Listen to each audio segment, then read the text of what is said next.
नमस्कार, मैं रचना शर्मा। चढ़ती कला एमटीवी देख रहे सभी दर्शकों का स्वागत करती हूं। आप देख रहे हैं उत्तर प्रदेश के समाचार। उत्तर प्रदेश में सामाजिक और सांस्कृतिक समारोह के लिए किफायती स्थान उपलब्ध करवाने के उद्देश्य से मुख्यमंत्री योगी आदित्यनाथ आज शनिवार 23 अगस्त को गोरखपुर में 2 नवनिर्मित कल्याण मंडपों यानी सम्मेलन केंद्रों का उद्घाटन करने जा रहे हैं। विशेष रूप से निम्न और मध्यम आय वाले परिवारों के लिए डिजाइन की गई ये सुविधाएं विवाह मंडपों जैसी सुविधाएं प्रदान करेंगी, लेकिन इनकी कीमतें भी किफायती होंगी। कल्याण मंडपों के लिए मुख्यमंत्री का दृष्टिकोण 2 साल पहले शुरू किया गया था, ताकि यह सुनिश्चित किया जा सके कि सीमित बजट वाले परिवार अच्छी तरह से सुसज्जित स्थानों पर विवाह और अन्य शुभ अवसरों का आयोजन कर सकें। इसमें कहा गया है कि नवीनतम सुविधाओं के साथ गोरखपुर शहर में अब ऐसे 4 केंद्र हो जाएंगे और इस नई सुविधाओं में से एक बाबा गंभीरनाथ नगर वार्ड के मानबेला में बनाई गई है और गोरखपुर विकास प्राधिकरण जीडीए द्वारा 1500 वर्ग मीटर में निर्मित इस परियोजना के लिए मुख्यमंत्री की विधायक निधि से धन मुहैया कराया गया था। निर्धारित समय से पहले निर्मित इस 2 मंजिला भवन की लागत 2 करोड़ 65 लाख रुपए है और इसमें 250 अतिथियों के ठहरने की व्यवस्था है। राप्ती नगर एक्सटेंशन टोला पीरू शहीद में और दूसरा कल्याण मंडपम जीडीए के अपने कोष से 85 लाख रुपए की लागत से 450 वर्ग मीटर के भूखंड पर विकसित किया गया है। आज सीएम योगी इन दोनों सम्मेलन केंद्रों का उद्घाटन करने के लिए गोरखपुर आ रहे हैं।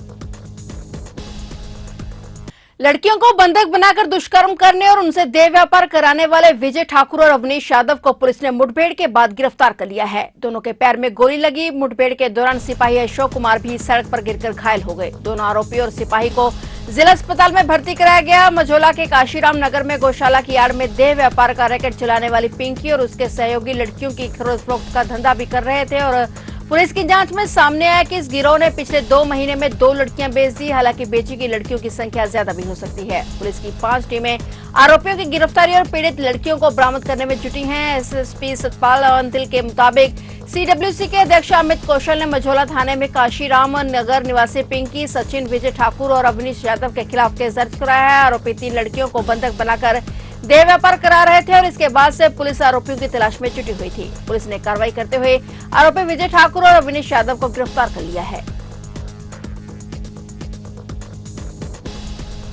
देखिए, प्राप्त सूचना के अनुसार मझौला पुलिस के द्वारा हर्बल पार्क के पास में चेकिंग की जा रही थी, जिसमें कि 2 बदमाशों के द्वारा को जब इंटरसेप्ट करने की कोशिश की गई तो उनके द्वारा पुलिस पार्टी पर जान से मारने की नीयत से फायरिंग की गई। जवाबी कार्रवाई में मझौला पुलिस के द्वारा भी आत्मरक्षा फायरिंग की गई, जिसमें दोनों बदमाशों को गोली लगी है। इन बदमाशों की पहचान अविनाश यादव और विजय के रूप में हुई है और इनके ये बेसिकली कल मझौला के थाने पर एक अभियोग पंजीकृत हुआ था, जिसमें नाबालिग बच्चियों के साथ में सेक्सुअल एक्सप्लॉयटेशन और उनका उत्पीड़न करने के संबंध में, उनको बंधक बनाए के संबंध में और इमोरल ट्रैफिकिंग के संबंध में विवेचनात्मक कार्रवाई प्रचलित है। उसी के ये दोनों अभियुक्त हैं और इनके पास से एक मोटरसाइकिल, 2 तमंचे, 2 जिंदा कारतूस, खोखा कारतूस बरामद हुए, 2 मोबाइल बरामद हुए हैं। इस मुठभेड़ के दौरान एक पुलिसकर्मी भी घायल हुआ है। उत्तर प्रदेश के आजमगढ़ जिले में 1 लाख रुपए का इनामी बदमाश शंकर कनौजिया एनकाउंटर में ढेर हो गया है। यूपी एसटीएफ के साथ हुई मुठभेड़ में शंकर कनौजिया मारा गया है। शंकर कनौजिया के साथ हथियार भी बरामद किए गए हैं। जानकारी के मुताबिक आजमगढ़ में हुई इस मुठभेड़ में अपराधी के पास से कार्बाइन, एक पिस्टल और कारतूस बरामद किए गए हैं। यूपी एसटीएफ ने बताया कि वह अपराधी 2011 से फरार था और इसके बाद वह लूट और अपहरण जैसे अपराधों को अंजाम देता रहा। जानकारी के मुताबिक आजमगढ़ के जहानागंज थाना इलाके में आज शनिवार को यूपी एसटीएफ और बदमाश में मुठभेड़ हुई है। पुलिस पर फायर कर भाग रहा बदमाश शंकर कनौजिया गोली लगने से ढेर हो गया। उक्त आरोपी सैरापार थाना इलाके के हाजीपुर गांव का निवासी था। जानकारी के मुताबिक आजमगढ़ के रोनापार थाना इलाके में 11 जुलाई को कटी लाश मिली थी और जिसकी पहचान शैलेंद्र के रूप में हुई थी और इस घटना को 3 आरोपियों ने मिलकर अंजाम दिया था। इन 3 आरोपियों में से 2 आरोपियों को 15 जुलाई को रामछबी उर्फ दबिया और छांगुर को गिरफ्तार कर लिया गया था, जबकि एक आरोपी शंकर कनौजिया, जो कि जिले के रोनापार थाना क्षेत्र का रहने वाला था, लगातार फरार चल रहा था। यूपी के लखीमपुर खीरी से एक दर्दनाक घटना सामने आई है। यहां पर महेवागंज स्थित एक निजी अस्पताल में डिलीवरी से पहले एक ही महिला के गर्भस्थ शिशु की जान चली गई और बताया जा रहा है कि गोलदार नामक निजी अस्पताल ने कथित तौर पर पैसे न मिलने पर गर्भवती महिला को अस्पताल से बाहर कर दिया था। इलाज न होने की वजह से गर्भ में पल रहा नवजात अपनी जान खो बैठा। इसके बाद उसका लाचार पिता बच्चे के शव को थैले में डालकर डीएम ऑफिस पहुंचा। बता दें कि नवजात का शव थैले में भरकर पिता विपिन गुप्ता रोता बिलखता हुआ डीएम दफ्तर पहुंचा था और वहां बैठक कर रहे सीडीओ अभिषेक कुमार और सीएमओ डॉक्टर संतोष गुप्ता ने गलत इलाज का आरोप लगाने वाले विपिन की व्यथा सुनी और रोता बिलखता पिता कह रहा था कि साहब मेरे बेटे को जिंदा कर दो, आप ही बताओ अब मैं इसकी मां को क्या जवाब दूंगा। इसकी मां दूसरे अस्पताल में भर्ती है, उसे बताया कि बच्चे की हाल ठीक नहीं है इसलिए दूसरी जगह भर्ती कराया गया है। आप ही बता दो कि इसकी मां को क्या जवाब दें। लाचार पिता की बातें सुनकर अधिकारियों के भी दिल पसीज गए। आरोप है कि पैसे की कमी के कारण इलाज नहीं मिलने से बच्चे की गर्भ में ही मौत हो गई और पीड़ित पिता की गुहार सुनकर सीएमओ डॉक्टर संतोष गुप्ता और एसडीएम सदर अश्विनी कुमार सिंह दलबल के साथ गोलदार अस्पताल पहुंचे और इस मामले में टीम ने जांच शुरू की। जांच पूरी होने के बाद डीएम को मामले से अवगत करवाया। डीएम के निर्देश पर अस्पताल को सील कर दिया गया है और वहीं अस्पताल में भर्ती 3 मरीजों को जिला महिला अस्पताल शिफ्ट कराया ताकि उनको भी अच्छा इलाज मिल सके।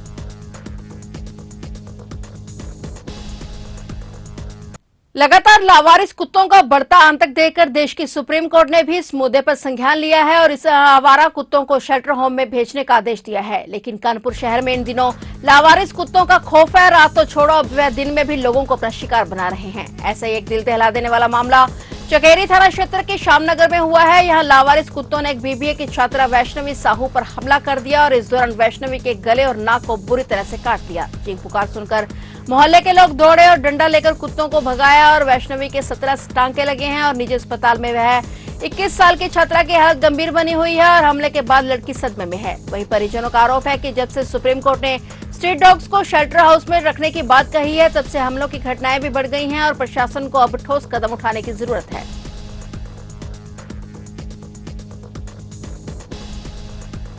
आगामी त्योहारों के मद्देनजर यात्रियों की सुविधा को देखते हुए रेलवे ने तैयारियां शुरू कर दी हैं। रेलवे दिवाली और छठ पूजा पर विशेष ट्रेनों का संचालन करेगा। बिहार पूर्वांचल को जाने वाली ये ट्रेनें बरेली होकर गुजरेंगी। जल्द ही इन ट्रेनों को समय सारणी जारी कर दी जाएगी। अक्टूबर में दिवाली और छठ पूजा पर बरेली होते हुए पूर्वांचल और बिहार की ओर आने जाने वाली ट्रेनें अभी से फुल हो गई हैं और इस वर्ष दीपोत्सव 19 से 22 अक्टूबर और छठ पूजा पर्व 25 से 28 अक्टूबर के बीच है। ऐसे में त्योहार पर घर जाने और काम पर वापसी के लिए लोगों को कंफर्म टिकट मिल सके, इसके लिए रेलवे बरेली होते हुए 20 जोड़े विशेष ट्रेनों का संचालन करेगा। रेलवे 2 महीने पहले तक टिकट बुकिंग कराने की सुविधा देता है और ऐसे में दिवाली और छठ पूजा जैसे त्योहारों के दौरान कई ट्रेनों में अभी से नो रूम होने की वजह से टिकट बुकिंग बंद हो गई है। नियमित ट्रेनों पर दबाव के बीच रेलवे ने बरेली होकर गुजरने वाली 4 जोड़ी ग्रीष्मकाल विशेष ट्रेनों के फेरों को भी बढ़ाया है। अब रेलवे दिवाली और छठ पूजा के मद्देनजर संचालित की जाने वाली ट्रेनों की समय सारणी तैयार करने में जुट गया है।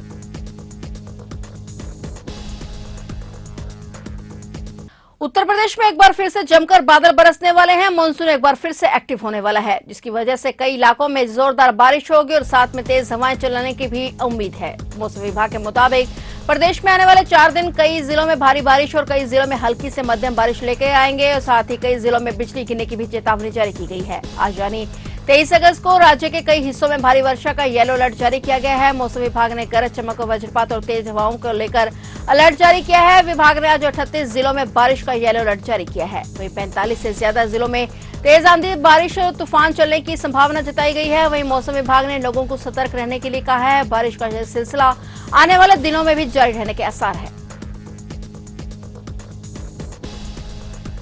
लखनऊ के जानकीपुरम विस्तार में डायरिया फैला हुआ है और इससे पीड़ित एक अधेड़ की मौत हो गई। बताया गया कि घरों में गंदा पानी आ रहा है और हर दूसरे घर में कोई न कोई बीमार है। हालांकि स्वास्थ्य विभाग मुस्तैद है लेकिन समस्या बढ़ती ही जा रही है। राजधानी लखनऊ में जानकीपुरम विस्तार के सेक्टर 7 में डायरिया से राजेश कौशल 50 वर्षीय की मौत हो गई और इससे घर में चीख पुकार मच गई। घटना से घर वालों और क्षेत्र के लोगों में आक्रोश है और लोगों का कहना है कि क्षेत्र में 1 हफ्ते से अधिक समय हो गया है, घरों में गंदा पानी आ रहा है। स्वास्थ्य विभाग की टीमें कोई सुनवाई नहीं कर रही हैं। लगभग हर दूसरे घर में कोई ना कोई बीमार है और विभागीय लापरवाही से व्यक्ति की मौत हो गई है। तो आप देख रहे थे उत्तर प्रदेश के समाचार और नए समाचारों के साथ फिर से हाजिर होंगे। तब तक के लिए देखते रहिए चढ़ती कला टाइम टीवी और अब मुझे दीजिए इजाजत। धन्यवाद।